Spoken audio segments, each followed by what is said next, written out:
안녕하세요. 메디넥스의 대표 이창렬입니다. 오늘은 여러분들이 많이 궁금해하고 있는 비타민 D에 대해서 말씀드리고자 합니다. 비타민 D는 우리나라 국민의 약 80%가 모자르다고 하는 영양소입니다. 그래서 누구나 다 비타민 D를 복용해야지만 됩니다. 그래서 그거에 대해서 말씀을 드리도록 하겠습니다. 비타민 D는 우리가 슈퍼푸드라고 얘기를 하고 있습니다. 슈퍼라는 것은 모든 것에 다 적용된다는 것을 얘기하고 있는데, 슈퍼푸드라고 얘기하는 것은 그만큼 비타민 D는 미네랄 대사, 뼈 성장, 유지, 이게 꼭 필요한 것을 말해주고 있는 것이고요. 그 다음에 체내에 있는 모든 세포가 비타민 D 수용체를 가지고 있기 때문에 비타민 D는 꼭 필요한 영양소라고 얘기를 하고 있습니다. 꼭 알아두셔야 될 거는 체내에 있는 모든 수용체가 비타민 D 수용체를 가지고 있다는 사실입니다.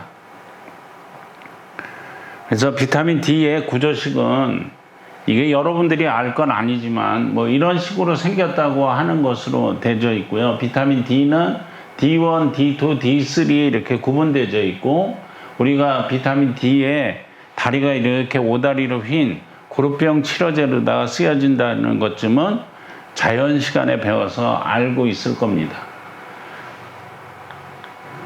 근데 이 비타민 D는 어디서, 우리가 옛날에는 뭐라고 얘기를 했냐면 비타민 D는 먹지 않아도 된다. 햇빛만 충분히 쐬면 된다. 유럽 사람들은 햇빛이 별로 없기 때문에 유럽에서는 그냥 햇빛 나는 날이면 무조건 우통을 홀러덩 벗고 비타민 D를 만들어내기 위해서 햇빛을 충분히 쐰다. 그러는 것으로 되어 있습니다. 그래서 비타민 D는 우리가 햇빛 비타민이라고 얘기를 하고 있습니다. 왜냐하면 햇빛을 충분히 쐬었을 때 피부에서 만들어지기 때문에 햇빛 비타민이라고 얘기를 하고 있고요. 유럽 사람들이 해만 나면은 우통을 훌러덩 벗고 잔디밭에 누워서 햇빛을 쐬고 있는 것은 비타민 D를 보충하기 위해서입니다. 그래서 우리 피부에서 햇빛을 충분하게 쐬면 비타민 D가 만들어져 가지고 간에서 다른 형태의 것으로 이용돼서 체내에서 이용되고 있는 것입니다. 그래서 햇빛 비타민이라고 얘기를 하고 있습니다. 비타민 D는 D의 의미는 different, 인체에서 합성해내지 못한다. 예? 그러니까 햇빛을 받아야지만 합성을 해낼 수 있다.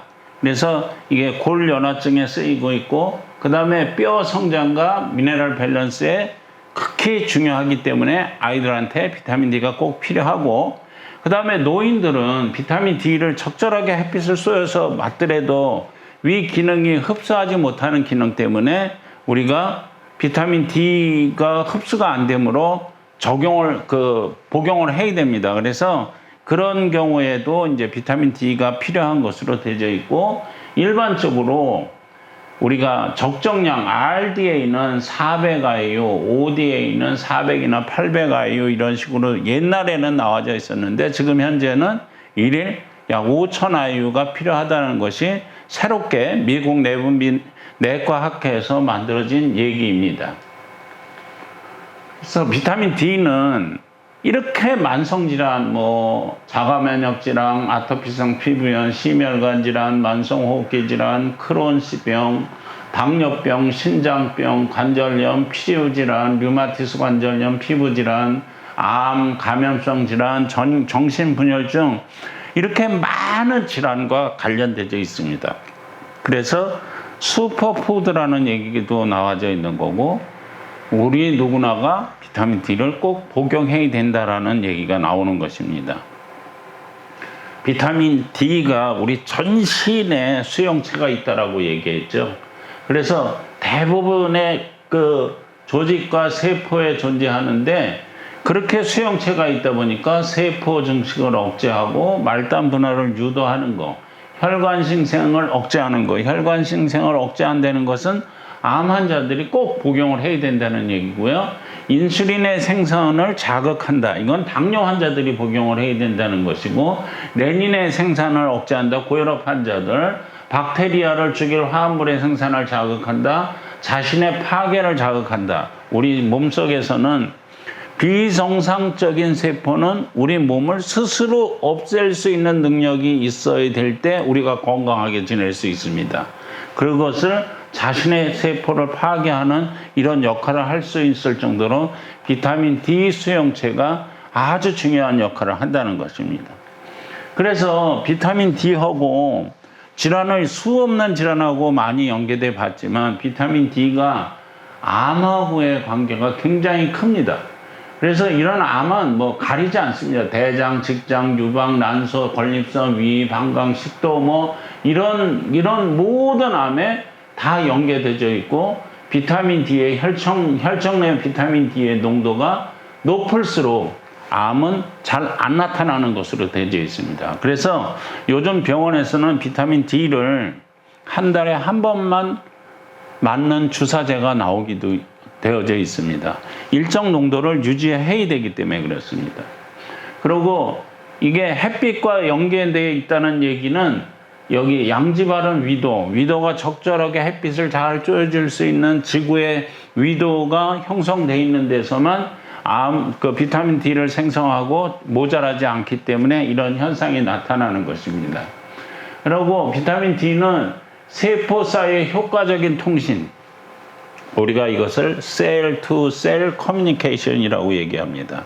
세포와 세포 사이에도 우리가 가족과 가족 간의 대화를 통해야지 원활한 가족이 되는 거나 마찬가지로 몸에서도 세포와 세포가 적절하게 통신을 잘 해야 됩니다.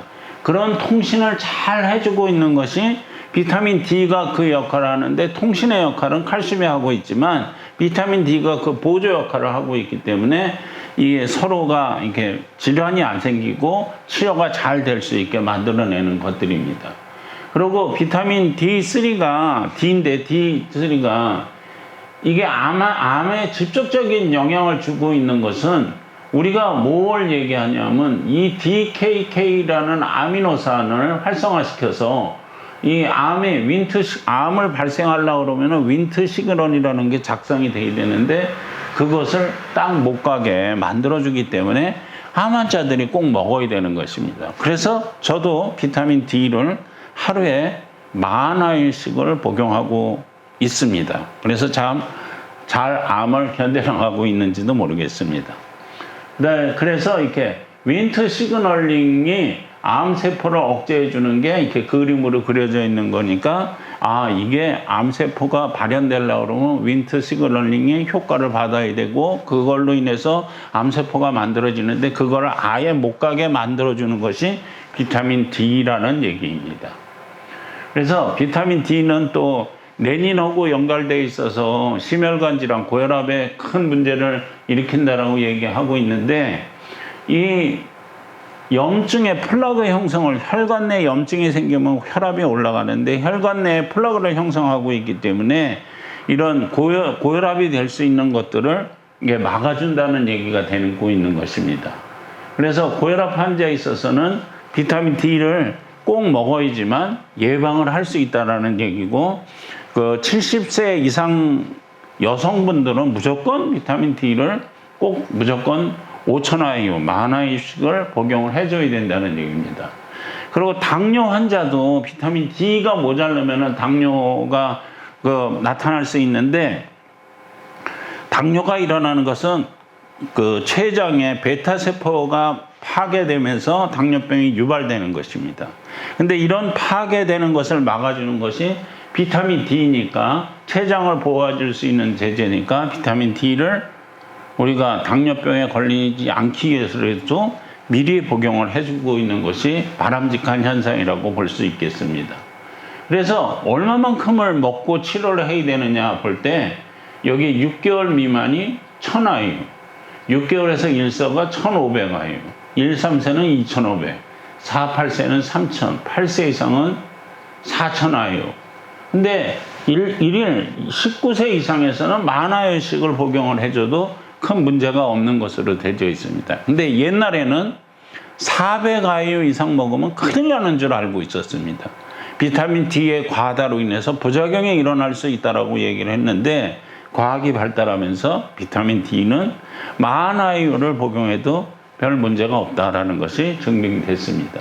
그래서 비타민 D 결핍 환자일 경우에 쓰는 용도에 따라서 5,000IU를 쓰는지 10,000IU를 쓰는지 2,000IU를 쓰는지는 용도가 이렇게 달라져 있는 상태입니다. 이것은 제가 얘기하는 것이 아니고 미국 내분비학회 임상진료지침 권고안에 의해서 만들어지고 있는 것입니다. 그러면 비타민 D를 효과적으로 먹어야 되는데 언제 먹어야 되느냐? 비타민 D는 한 달에 한 번 맞는 주사가 있다라고 말씀드렸죠. 그러면은 하루 중에 한 번만 먹으면 됩니다. 이게 비타민 D는 지용성 비타민이기 때문에 이 아침, 점심, 저녁 뭐 3번을 먹는 게 아니라 한 번만 먹어도 되는데, 어느 때 먹는 것이 가장 좋은가 하는 것은 공복 시 가벼운 식사 시에는 이게 흡수율이 이만큼 떨어져요. 근데 많은 식사를 할 경우에는 흡수율이 이만큼 올라가요. 그것은 뭘 뜻하냐 하면 어떤 때 먹어야 되느냐, 저녁을 먹고 나서 바로 비타민 D를 복용하는 것이 가장 효과적인 것이다라고 얘기를 하고 있는 것이죠. 그래서 저희 같은 경우도 저녁을 먹고 나면은 바로 5,000IU짜리 2알, 10,000IU를 복용을 하고 있습니다. 그러니까 가장 많은 식사와 바로 복용하는 것이 비타민 D는 효과적이다, 이런 것을 말씀드리고 싶습니다.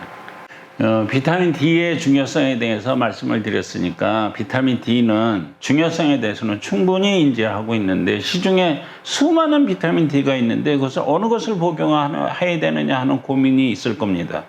그래서 그 선택하는 방법이 우선 원료에 대한 부분인데, 우리는 그 스위스제 원료를 쓰고 있습니다.